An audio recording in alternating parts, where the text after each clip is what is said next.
ఆదికాండము 43వ అధ్యాయము. ఆ దేశమందు కరువు భారంగా ఉండెను కనుక వారు ఐగుప్తు నుండి తెచ్చిన ధాన్యము తినివేసిన తరువాత వారి తండ్రి, మీరు మరల వెళ్లి మన కొరకు కొంచెం ఆహారం కొనుడని వారితో అనగా, యోధా అతని చూచి, ఆ మనుష్యుడు మీ తమ్ముడు మీతో ఉంటేనే కాని మీరు నా ముఖము చూడకూడదని మాతో గట్టిగా చెప్పాను. కాబట్టి నీవు మా తమ్ముని మాతో కూడా పంపినీయడలా మేము వెళ్లి నీ కొరకు ఆహారం కొందుము. నీవు వానిని పంపనొల్లని ఎడలా మేము వెళ్ళము. ఆ మనుష్యుడు మీ తమ్ముడు మీతో లేని ఎడలా మీరు నా ముఖము చూడకూడదని మాతో చెప్పిన నేను. అందుకు ఇశ్రాయేలు, మీకు ఇంకొక సహోదరుడు కలడని మీరు ఆ మనుషునితో చెప్పి నాకు ఎంత శ్రమ కలుగచేయనేలా అనగా, వారు, ఆ మనుష్యుడు మీ తండ్రి ఇంకా సజీవుడై ఉన్నాడా, మీకు సహోదరుడు ఉన్నాడా అని మమ్మును గూర్చియు మా బంధువులను గూర్చియు ఖండితముగా అడిగినప్పుడు మేము ఆ ప్రశ్నలకు తగినట్టు అతనికి వాస్తవము తెలియచెప్పితిమి.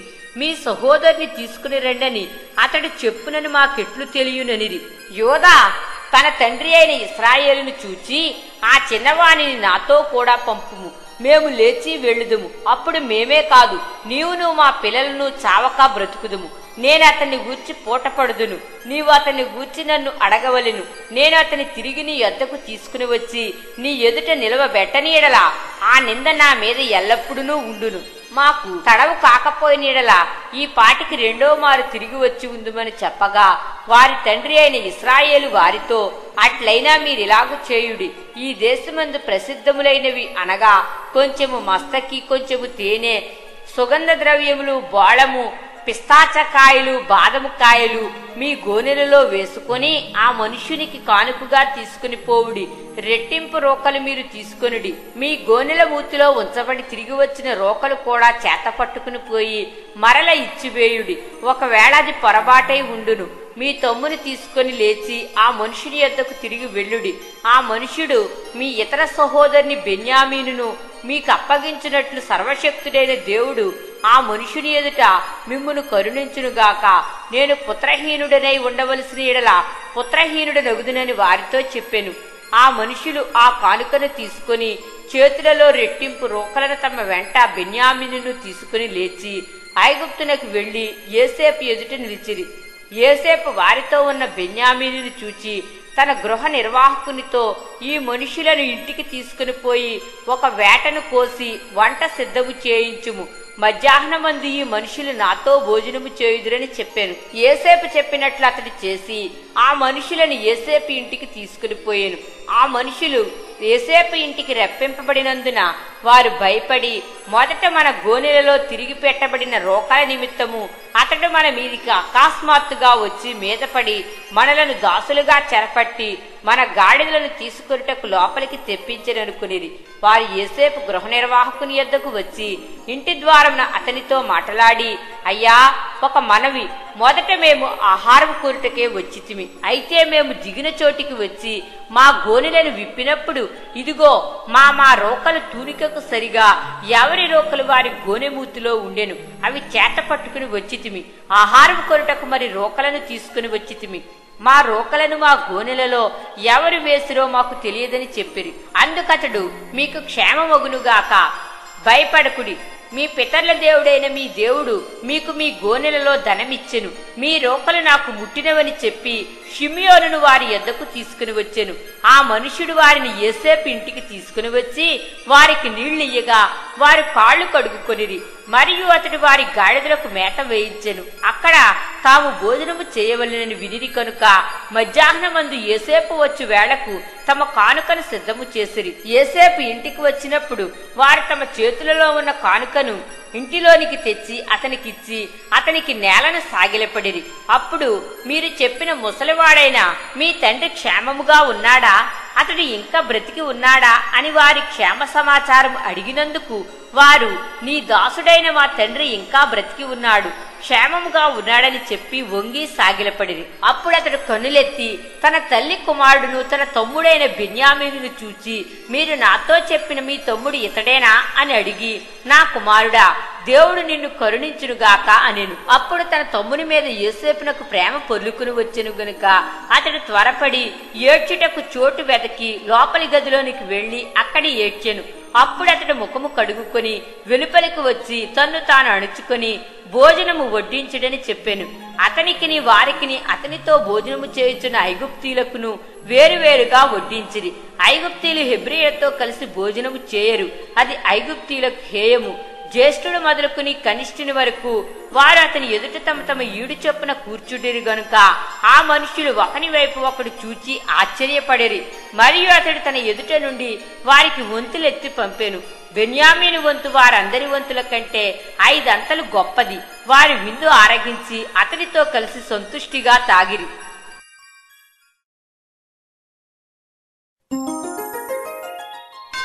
ఆదికాండము 44వ అధ్యాయము. యోసేపు ఆ మనుషుల గోనెలు పట్టినంత ఆహార పదార్థములతో వాటిని నింపి ఎవరి రోకలు వారి గోనెమూతిలో పెట్టుమనియు కనిష్ఠుని గోనెమూతిలో తన వెండి గిన్నెను అతని ధాన్యపు రోకలను పెట్టుమనియు తన గృహ నిర్వాహకునికి ఆజ్ఞాపింపగా యోసేపు చెప్పిన మాట చొప్పున అతడు చేసెను. తెల్లవారినప్పుడు ఆ మనుషులు తమ గాడిదలతో కూడా పంపివేయబడిరి. వారు ఆ పట్టణం నుండి బయలుదేరి ఎంతో దూరము వెళ్లక మునుపు యోసేపు తన గృహ నిర్వాహకుని చూచి, నీవు లేచి ఆ మనుషుల వెంటబడి వెళ్లి వారిని కలుసుకుని, మీరు మేలుకు కీడు చేయనేలా దేనితో నా ప్రభువు పానము చేయునో, దేని వలన అతడు శకునమును చూచునో అది ఇదే కదా, మీరు దీన్ని చేయుట వలన కాని పని చేసిరని వారితో చెప్పుమనెను. అతడు వారిని కలుసుకొని ఆ మాటలు వారితో చెప్పినప్పుడు వారు, మా ప్రభు ఇట్లు మాటలాడనేలా, ఇట్టి పని చేయుట నీ దాసులకు దూరమవునుగాక. ఇదిగో మా గూనెల మూతులలో మాకు దొరికిన రోకలను కనాను దేశములో నుండి తిరిగి తీసుకుని వచ్చితిమి. నీ ప్రభువు ఇంటిలో నుండి మేము వెండినైనను బంగారమునైనను ఎట్లు దొంగిలించుదుము? నీ దాసులలో ఎవరి యొద్ద అది దొరుకునో వాడు చచ్చునుగాక. మరియు మేము మా ప్రభువునకు దాసులముగా ఉందుమని అతనితో అనిరి. అందుకతడు, మంచిది, మీరు చెప్పినట్టే కానీయుడి. ఎవరి యొద్ద అది దొరుకునో అతడే నాకు దాసుడగును. అయితే మీరు నిర్దోషులగుదురని చెప్పెను. అప్పుడు వారు త్వరపడి ప్రతివాడు తన గోనెను క్రిందికి దించి దానిని విప్పెను. అతడు పెద్దవాడు మొదలుకుని చిన్నవాని వరకు వారిని సోదా చూడగా ఆ గిన్నె బెన్యామీను గోనెలో దొరికెను.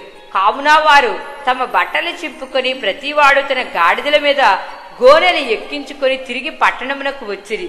అప్పుడు యోదాయును అతని సహోదరులను యోసేపు ఇంటికి వచ్చిరి. అతడింకా అక్కడనే ఉండెను గనుక వారు అతని ఎదుట నేలను సాగిలపడిరి. అప్పుడు యోసేపు, మీరు చేసిన ఈ పని ఏమిటి? నా వంటి మనుషుడు శకునము చూచి తెలుసుకొనునని మీకు తెలియదా అని వారితో అనగా, యోదా ఇట్లనెను, ఏలిన వారితో ఏమి చెప్పగలము, ఏమందుము? మేము నిర్దోషులమని ఎట్లు కనపరచగలము? దేవుడే నీ దాసుల నేరము కనుగొనెను. ఇదిగో మేమును ఎవని యొద్ద ఆ గిన్నె దొరికెనో వాడును ఏలిన వారికి దాసుల మొగుదుమనెను.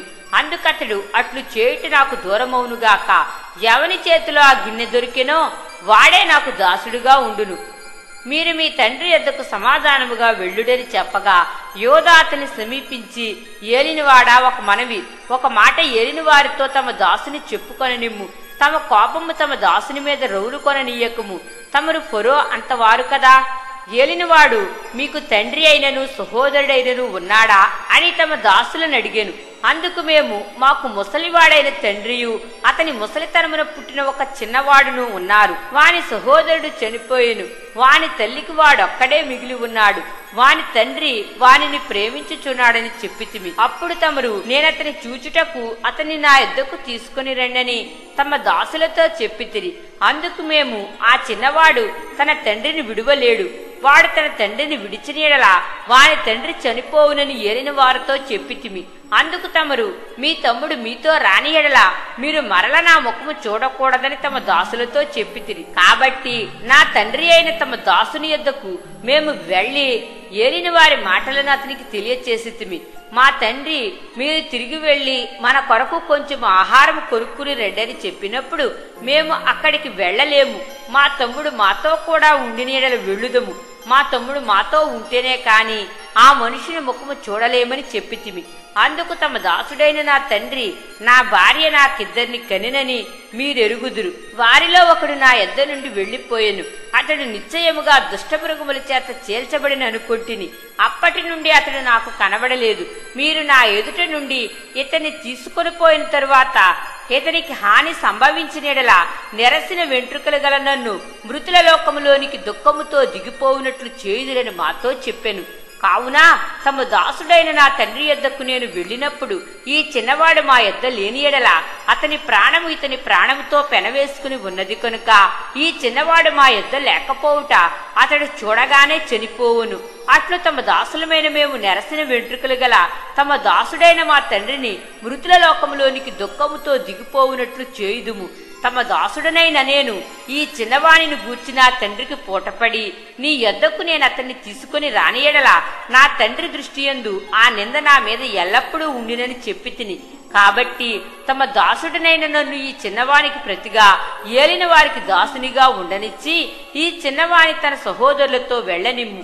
ఈ చిన్నవాడు నాతో కూడా లేని ఎడల నా తండ్రి యొద్దకు నేను ఎట్లు వెళ్ళగలను? వెళ్ళిన ఎడల నా తండ్రికి వచ్చే అపాయము చూడవలసి వచ్చునని చెప్పాను.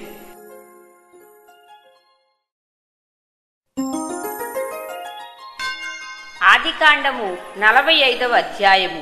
అప్పుడు యోసేపు తన యొద్ద నిలిచిన వారందరి ఎదుట తన్ను తాను అణుచుకొనజాలక నా యొద్ద నుండి ప్రతి మనిషిని వెలుపలికి పంపివేయుడని బిగ్గరగా చెప్పెను.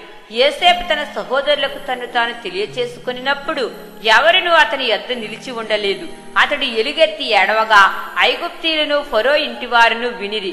అప్పుడు యోసేపు, నేను యోసేపును, నా తండ్రి ఇంకా బ్రతికి ఉన్నాడా అని అడిగినప్పుడు అతని సహోదరులు అతని సముఖమందు తొందరపడి అతనికి ఉత్తరం ఇయ్యలేకపోయిరి. అంతటి యోసేపు నా దగ్గరకు రెండని తన సహోదరులతో చెప్పినప్పుడు వారు అతని దగ్గరకు వచ్చిరి. అప్పుడు అతడు ఐగుప్తునకు వెళ్ళునట్లు మీరు అమ్మివేసిన మీ సహోదరుడైన యోసేపును నేనే.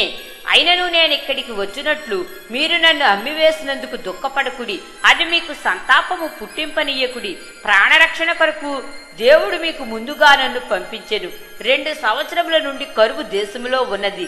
సేద్యమైనను కోతి అయినను లేని సంవత్సరములు ఇంకా 5 వచ్చును. మిమ్మును ఆశ్చర్యముగా రక్షించి దేశములో మిమ్మును శేషముగా నిలుపుటకును ప్రాణముతో కాపాడుటకును దేవుడు మీకు ముందుగా నన్ను పంపించెను. కాబట్టి దేవుడే కాని మీరు నన్ను ఇక్కడికి పంపలేదు. ఆయన నన్ను ఫరోకు తండ్రిగాను అతని ఇంటి వారికి అందరికీ ప్రభువుగాను ఐగుప్తు దేశం అంతటి మీద ఏలికగాను నియమించెరు. మీరు త్వరగా నా తండ్రి యొద్దకు వెళ్లి అతనితో, నీ కుమారుడైన యోసేపు దేవుడు నన్ను ఐగుప్తు దేశం అంతటికీ ప్రభువుగా నియమించెను. నా యొద్దకు రమ్ము, అక్కడ ఉండవద్దు. నీవు గోషెను దేశమందు నివసించెదవు. అప్పుడు నీవును నీ పిల్లలను నీ పిల్లల పిల్లలను నీ గొర్రెల మందలను నీ పశువులను నీకు కలిగినది యావత్తును నాకు సమీపముగా ఉండును. ఎకను 5 కరువు సంవత్సరములు వచ్చును గనుక నీకును నీ ఇంటి వారికిని నీకు కలిగినదంతటికిని పేదరికము రాకుండా అక్కడ నిన్ను పోషించదని అన్నాడని చెప్పుడి. ఇదిగో మీతో మాట్లాడుచున్నది నా నోరే అని మీ కన్నులను నా తమ్ముడైన బెన్యామీను కన్నులను చూచుచున్నవి. ఐగుప్తులో నాకు కలిగిన సమస్త ఘనతను మీరు చూచినది యావత్తూ నా తండ్రికి తెలియచేసి త్వరగా నా తండ్రిని ఇక్కడికి తీసుకుని రండని తన సహోదరులతో చెప్పి తన తమ్ముడైన బెన్యామీను మెడ మీద పడి ఏడ్చాను. బెన్యామీను అతని మెడ మీద పడి ఏడ్చాను. అతడు తన సహోదరులందరినీ ముద్దు పెట్టుకుని వారి మీద పడి ఏడ్చిన తరువాత అతని సహోదరులు అతనితో మాట్లాడిరి. యోసేపు యొక్క సహోదరులు వచ్చిన వర్తమానము ఫరో ఇంటిలో వినబడెను. అది ఫరోకును అతని సేవకులకు ఇష్టముగా ఉండెను. అప్పుడు ఫరో యోసేపుతో ఇట్లనెను, నీవు నీ సహోదరులను చూచి మీరిలాగు చేయుడి. మీ పశువుల మీద బరువులు కట్టి కనాను దేశమునకు వెళ్లి మీ తండ్రిని మీ ఇంటి వారిని వెంటబెట్టుకుని నా యొద్దకు రండి. ఐగుప్తు దేశమందలి మంచి వస్తువులను మీకు ఇచ్చెదను. ఈ దేశము యొక్క సారమును మీరు అనుభవించెదరు. నీకు ఆజ్ఞ అయినది కదా, దీని చేయుడి. మీ పిల్లల కొరకును మీ భార్యల కొరకును ఐగుప్తులో నుండి బండ్లను తీసుకుని పోయి మీ తండ్రిని వెంటబెట్టుకుని రండి. ఐగుప్తు దేశం అంతటిలో ఉన్న మంచి వస్తువులు మీవే అగును గనుక మీ సామాగ్రిని లక్ష్య పెట్టకుడని చెప్పుమనగా ఇశ్రాయేలు కుమారులు అలాగుననే చేసిరి. యోసేపు ఫరో మాట చొప్పున వారికి బండ్లను ఇప్పించెను, మార్గమునకు ఆహారం ఇప్పించెను. అతడు వారికి 2 దుస్తుల బట్టలు ఇచ్చెను. బెన్యామీనుకు 300 తులముల వెండియును 5 దుస్తుల బట్టలు ఇచ్చెను. అతడు తన తండ్రి నిమిత్తము ఐగుప్తులో ఉన్న మంచి వస్తువులను మోయిచున్న 10 గాడిదలను, మార్గమునకు తన తండ్రి నిమిత్తము ఆహారమును, ఇతర ధాన్యమును, తినుబండారములను మోయిచున్న 10 ఆడుగాడిదలను పంపెను. అప్పుడతడు తన సహోదరులను సాగనంపి వారు బయలుదేరుచుండగా మార్గమందు కలహపడకుడని వారితో చెప్పెను. వారు ఐగుప్తు నుండి బయలుదేరి కనాను దేశమునకు తమ తండ్రి అయిన యాకోబునద్దకు వచ్చి యోసేపు ఇంక బ్రతికి ఉండి ఐగుప్తు దేశం అంతటినీ ఏలుచున్నాడని అతనికి తెలియచేసిరి. అయితే అతడు వారి మాట నమ్మలేదు కనుక అతడు నిశ్చేష్టుడాయెను. అప్పుడు వారు యోసేపు తమతో చెప్పిన మాటలన్నిటినీ అతనితో చెప్పిరి. అతడు తన్ను ఎక్కించుకుని పోవుటకు యోసేపు పంపిన బండ్లు చూచినప్పుడు వారి తండ్రి అయిన యాకోబు ప్రాణము తెప్పరిల్లెను. అప్పుడు ఇశ్రాయేలు, ఇంతే చాలును, నా కుమారుడైన యోసేపు ఇంక బ్రతికి ఉన్నాడు, నేను చావక మునుపు వెళ్లి అతన్ని చూచెదనని చెప్పెను.